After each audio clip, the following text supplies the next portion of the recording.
Welcome to another episode where I get to speak to incredible people from around the planet, and I get to speak to incredible leaders from all sorts of industries, and to get their take on what leadership means to them. Specifically, what is human-centered leadership? So today's guest is Suzy Verma. I've been following Suzy for a long while now. Suzy is Head of Business Development in Corporate Banking, and I've seen how Suzy gets to view the markets, gets to interact with so many different kinds of businesses and understands leadership. We've met previously and had a long discussion around leadership, and I just thought it'd be really cool to get her on the podcast and to speak leadership with us. So Suzy, wonderful honour to have you here. Thank you so much for taking time out. Thanks, Kul. Very kind of you to say those nice words. Delighted to be here today. You have been pestering me for quite some time, so I have. I've been chasing you for some time because I just know the value that you've got to add to this. And listen, before we actually press record there, you and I were talking about the volatility in the finance markets and how that's affecting retailers, and therefore how it's affecting us as consumers. And then we started talking about some really fascinating stuff around artificial intelligence, the metaverse, essentially the way the world is shifting right now. So you must see this all the time in terms of, interacting with large-scale corporates. How are they shifting with this complex, changing world in which we exist? To be honest, I don't think anybody has a magic wand at this moment in time. But what I would say is, depending on what sector the business is in, or depending on when the business was set up, things are changing so rapidly. And the common theme is no one can stand still or sit on their laurels. I think the danger is doing nothing is just not an option anymore because things are changing so fast. What I would say is, in the environment we're in today, there are so many macro forces at play here. But ultimately, I think more than ever before, understanding your market and understanding your consumer, your end game and where your product needs to go is the most important thing. And, that might come with its own challenges, but actually you have to build that loyalty, and loyalty is built on trust. So that, for me, it's all around authenticity and being, you've got a proposition, it's got to say what it's supposed to do. And for that, your customer's got to buy into that.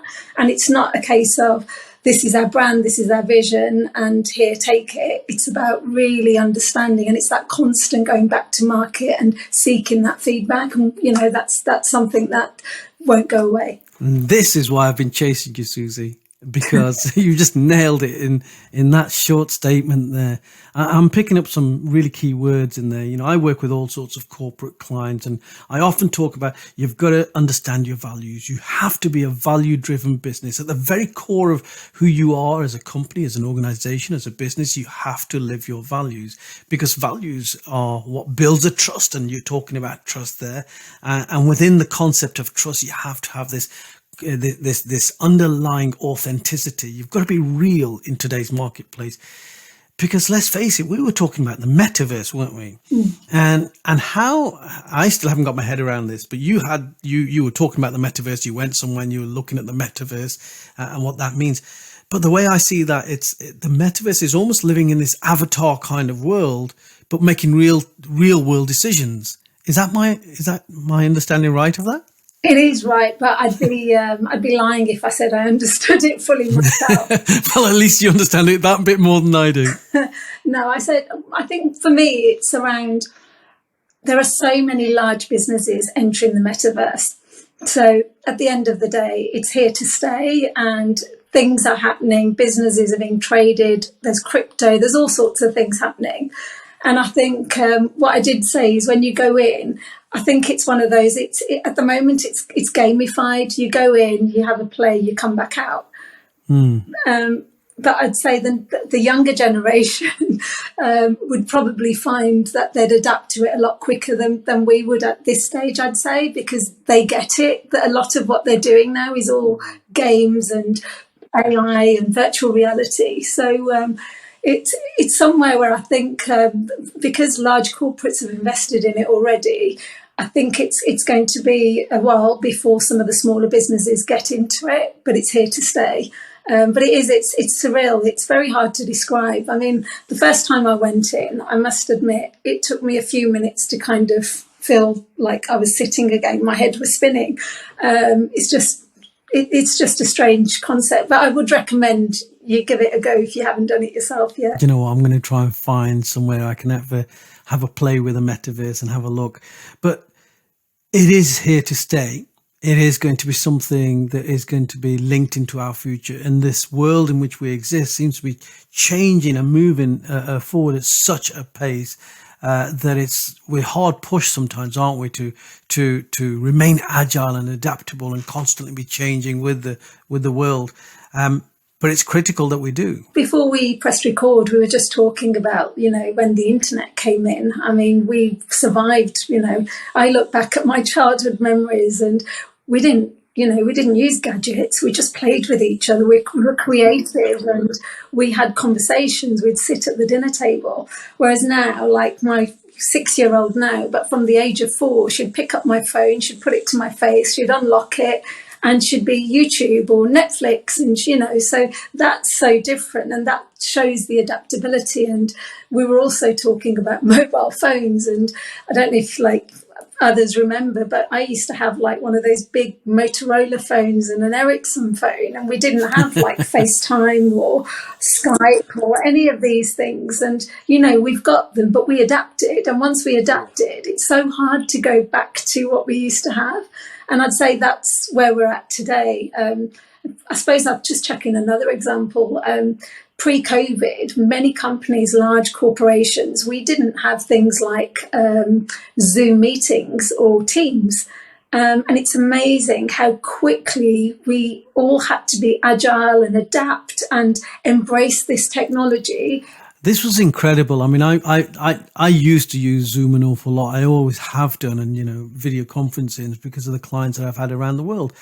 But it shocked me how quickly organizations reshape their thinking and their ability to connect with people and have online meetings. And suddenly everybody was an expert in Microsoft Teams, for example. And I still can't get my head around Microsoft Teams. I still find that very clunky, but people are sending messages on MST and, they're using MST almost as a form of email now. And I just find that incredulous, but it demonstrates our ability, our innate ability to move with the times. So why is it, do you think, that organizations, leaders sometimes are so reluctant to move apace with the times? I don't think it's the reluctance to move. I think it just depends. I think pre-COVID, relationships are built in person. Well, for me, they are anyway. I think for me, I need to meet someone. I'm very tactile. So yeah, I'm the same. Yeah, so for me, I get a lot more through human interaction and engagement than I would through a screen. But I think if COVID's taught us one thing, customers have adapted as well very quickly. So in the past, you might travel an hour, 2 hours to go and see a client, or vice versa. But that time that people have got back and the value that time that they've got back's created, some of it's like dropping the kids off or picking the kids up or doing something like building well-being or, exercise into a routine. I think people have choices now.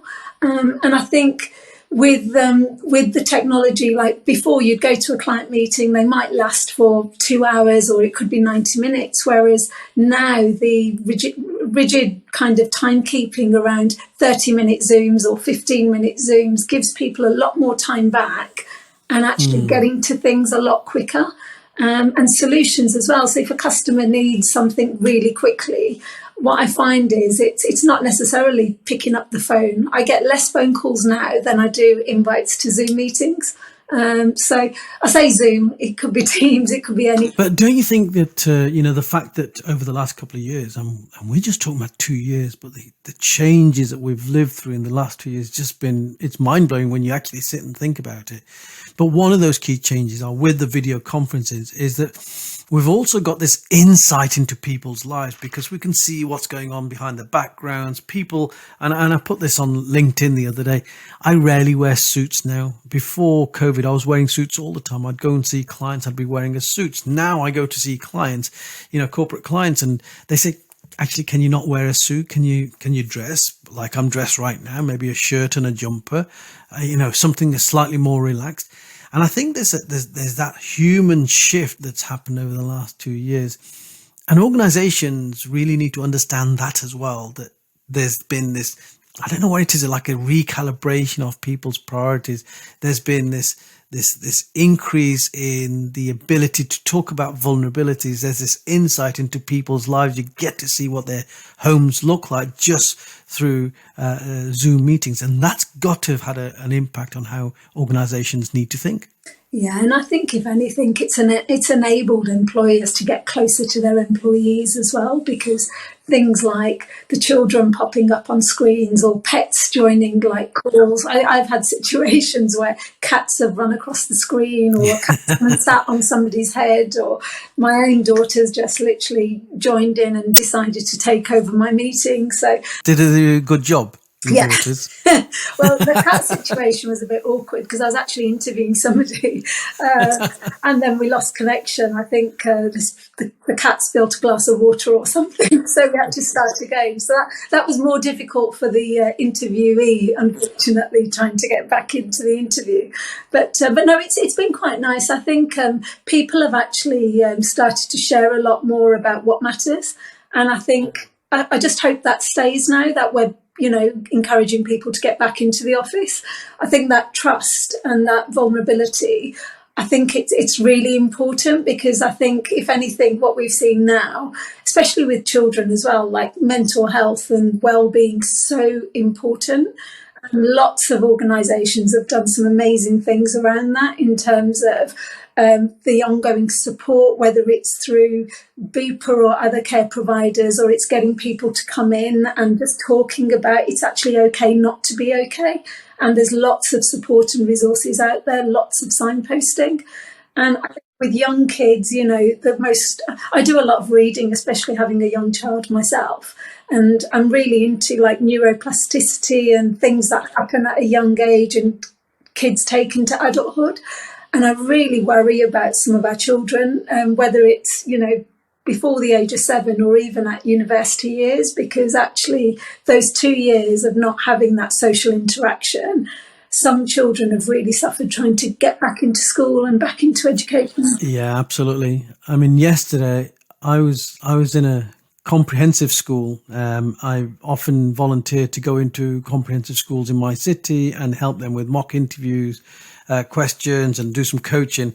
And the teacher did say, the attendance this year is smaller than it has been in previous years. And what we have found as a school, and these were like year 10 and 11, so 15, 16-year-old children. She says, what we have found is that the confidence has diminished in the whole swathe of 15, 16-year-olds because of what they've lived through over the last 2 years. So we've got an uphill job to rebuild that confidence. And I just think to myself, it's not the confidence, not of just of 15, 16-year-olds, but younger children, even adults. A lot of adults have suffered as a consequence. A lot of adults have suffered with isolation, having worked from home. And organizations, those organizations that care, those organizations that have got good, vibrant, healthy culture will understand that and will put some measures in place. And some of the measures that you talk about is, bringing some other people in, maybe having private healthcare to facilitate some psychotherapy, counseling, well-being sessions in their workplace. I saw a startling statistic the other day around armed forces, and it said something like more people in the armed forces have died taking their own lives than actually were lost in wars over the last X amount of years. And I found that a shocking sort of revelation. But I just wonder how much other PTSD kind of behavior is being exhibited elsewhere in other organizations. Because ordinarily we associate PTSD with the military. but I'm having lots of conversations with police officers, emergency services, and even people who work in, like office-based environments, and the trauma that they might have experienced over the last 2 years. Yeah, and I think in the care sector as well. I mean, I've got an aunt who works in a hospital and she's on a COVID ward.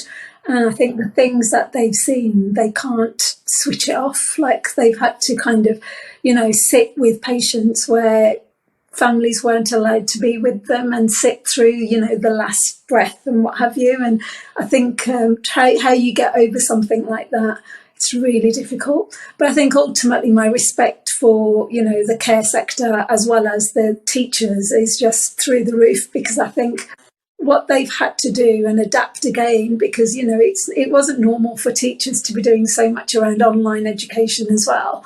And, and kids have had to embrace that. A lot of what they would normally have done was through play and learning in the classroom. So it's difficult, it's sad, but I think it's one of those things I think that'll stay with us forever. But I'm hoping as a society, it's actually brought us closer together, because some of the things like clapping, for NHS workers, if you'd have talked about that 5-10 years ago, we would have thought that was just madness. Nobody would do that. But the way that everybody came together, even like just, that neighbourly kind of spirit where people were knocking on neighbours' doors and going shopping, doing the shopping and just dropping bags at the door, all those little gestures. It's just been so nice to see cultures coming together. We saw a unification, and that sense of unification, I think, has lasted in this country.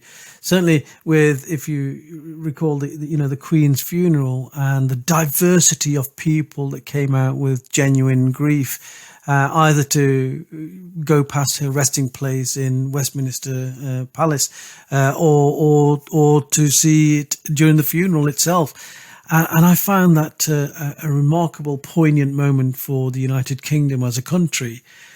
But I think, when we're talking about this humanity, and it's a very human kind of thing that we've all been through, this human experience, you must see how different organizations and different sectors respond differently to the changes of the tides when it comes to looking after your people in the work environment.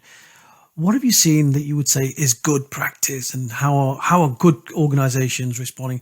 And what have you also seen that is not so good and that could do with improving? Oh, that's a tough one. I only look for good in people, if I'm honest. Well, let's focus on the good then. We can assume the bad. One example that's really live is I was at the CBI conference last week, and there was a panel of trailblazers, and one of the panellists was from Octopus Energy. And they were talking about, obviously, the energy crisis and how they wanted to kind of be close to their consumers. Consumers are everything. So the owner decided to just go and buy a load of electric blankets, because the cost of switching on an electric blanket is significantly less than having to put heating on. And they were getting so many. Wow. They didn't do a marketing campaign. They didn't publicise it. But what they did do was, where they were getting inbounds from customers who were struggling to pay their bills, they were sending them a free electric blanket. And then it was the customers. He went viral, I think, on Facebook and social media. What he was saying was, they did it out of the goodness of their heart because it was the right thing to do, and that creates loyalty ultimately. But actually the reason they did that was to support the people that needed it the most. And that stuck with me, because I thought that's just such a small thing to do. But what a fantastic gesture. And I think the other thing is lots of employers have looked at their most vulnerable in the organisation, and I have seen like one-off payments being made to support employees in terms of, the next couple of months, just to kind of give them some finance to kind of get them through the winter. And I think what I would say is great leaders will just do what's right. So I'd say there's things that are very bespoke to individuals. So, for instance, if I had somebody in my team come and talk to me, I know for a fact I'd just buy something and send it to them with, just because it's the right thing to do. And I think there's a lot of that happening around at the moment. It's very human behaviour, isn't it? Everything that you're describing is very, very human behaviour. And I welcome that. And I think, oh, goodness, if all organisations were to do something like that for their employee, for their clients and their customers, it'd be a phenomenal country that we would be living in right now. Over the last few months, certainly, Suzy, we have been inundated in the media, haven't we, with rising inflation, rising prices, rising fuel, cost of living, depreciating wages, more tax, etc., etc., etc. It's not been a very pretty picture, has it? And a lot of people will be feeling really anxious right now, worried, genuinely worried, and actually genuinely struggling to put food on the table even. Now, clearly, you say you went to a CBI event, and so you get to speak to those individuals at the very top end of business. Is there any talk around, whatever there'll be a focus on the fiscal sort of fiscal strategy of the country, is there any talk around how organizations should be looking after their staff through these really challenging period? If I'm honest, I'd say 100% of the conversations I have with organisations have that on the agenda. Oh, fantastic. We talk about sustainability, but actually people is a huge part of your ESG strategy. And lots of organisations, big and small, I think it's a priority, because without people, there's no business. If you get your people right, they'll look after the customers. And it's just, that's what makes the world go round. So it's a really interesting one. I can honestly say I haven't come across a single meeting where people's not come up. And majority of my meetings would be at CEO level or CFO level or chairman level. And if I say what keeps you up at night, people would certainly come into that. They worry about their people. They worry about supply chains, they worry about inflation, energy costs. There's so many things that come up, but ultimately their conversations will be around, it's more important now than ever to be as close to our suppliers than we've ever been before, because actually if your suppliers are one of your major suppliers and they don't know that you've got issues, they can't do something to help you. And there might be something there because you've been a loyal customer for, say, 50 years. They don't want to lose you. It's those little gestures that I think will build up that loyalty. It takes me back to that old phrase, a problem shared is a problem halved. And it's encouraging people and organizations to actually have these conversations, because ultimately what we're talking about here is relationship building, isn't it? So, building stronger relationships with your suppliers, building stronger relationships with your teams, with your staff, with your people, and with your clients. And by building those relationships, it comes right back to where you were talking about authenticity and how authenticity is so critical right now. And I would add to that, I think vulnerability is critical right now, because that is part and parcel of authenticity. But unless you are demonstrating vulnerability, either as an organization or as a human being or a leader, you can't build trust. And that's what it all comes down to. At the end of the day, you've got to have trust in every relationship. I think it's that, and I think it's also believing in your people, because sometimes it's your people that will see what you don't see, because you're so close to the detail. I agree. And I think that engagement and getting, like, a great example we've got, or I've seen, is around reverse mentoring, having like really strategic conversations at the top. And I can say this, so I sit on the board of the Chambers as well. And one thing we did was we decided to bring members from Future Faces into our board meeting, and their contribution around what business needs, because they represent the younger generation around the table and they see a lot as well. But at the end of the day, if we keep doing what we've always done, we're not going to move with the times. So I think it's really important. And I think sometimes with employees, it's that culture of speaking up, and it's okay to voice what needs changing. And I think things like that, things that as at the top of the organisation, you're so used to doing things a certain way, things won't change quick enough. And sometimes customers just get used to it. So it's really the people who could say, like, have you thought about this? Or this doesn't quite work. We should really think about changing what we've done. Or I've seen another organisation that does something differently, and bringing those ideas to the forefront. And I'm a big encourager of things like that. I think it's really important. I absolutely agree with everything that you've said there. And what I term that as cognitive diversity, where you create a culture where difference of thoughts, difference of experience, difference of ideas are welcomed around the table. But so many organizations are still stuck, aren't they, in this, well, this is how we've always done it, and this is how we're supposed to think in this organization. So when they get this fresh kind of thinking, it's very often, isolated, and consequently they lose those talented staff who move on to other organizations where they feel more appreciated. And I think, we've talked about the Great Resignation in the past, and I think that's part of the reason why there has been this Great Resignation, why some organizations, some industries are really suffering with talent leakage. And that's costing in terms of in the context of opportunity cost. It's costing an awful lot, but these are blind costs that they are quite happy to turn a blind eye to. Yeah, it's a shame, really, because I think we spend too many hours a day at work, and I think individuals should bring the best self to work, because you've got to be happy, you've got to enjoy what you do, and you've got to feel that you're in a safe environment.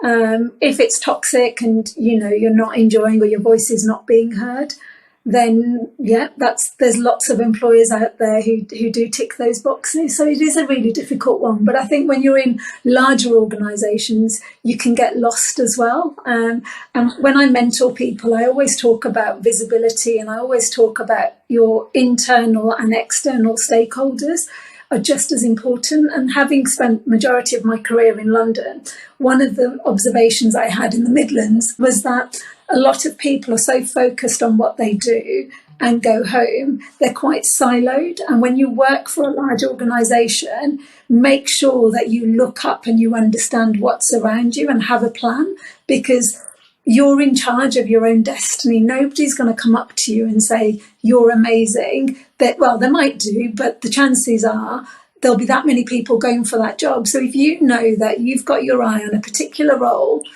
make sure that you're investing the time with people who know the person that's hiring, or get time in that person's diary. Don't wait for the role to be advertised, then throw your hat in the ring, because actually you probably missed the boat then, because they would already have like a virtual bench where they've got names on a list of people they think would be suitable. And then there's always the unconscious bias. So I think it's really important. And I think that thing around relationships, one thing I've seen, because I sit on lots of panels, and especially females really struggle with networking.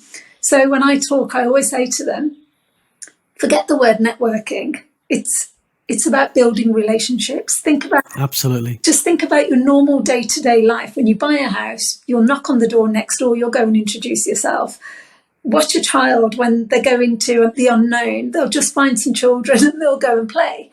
That's networking. So it is a myth. And I think as leaders, we've got to break that down, because if people embrace just communication, listening, and just having a conversation, that's networking. So much wisdom packed into just 2 or 3 minutes there. I run a number of bespoke leadership development programs that's all based around emotional intelligence. And more often they are for underrepresented groups within organizations. And I dedicate a whole module to exactly what you've just said there. Oh. That networking is just a term. It's a term that sometimes scares some people, but we need to push it out of the way. And we need to think of it in the context of relationship building. And we need to switch on the radar to understand how things truly work in this organization, wherever we are, organization, group, team, meeting, wherever it might be. You really need to understand how it works, but you're only going to understand when you start talking to people.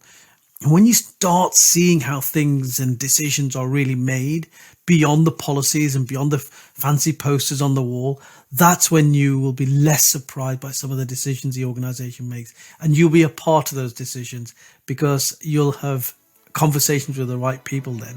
I think that's a really, really good piece of wisdom to finish on, Suzy. I want to thank you for spending time with us. I know that you're a very, very busy person, and I might have to chase you again to get a part 2 out of you. No, it's been a pleasure, and thank you for having me.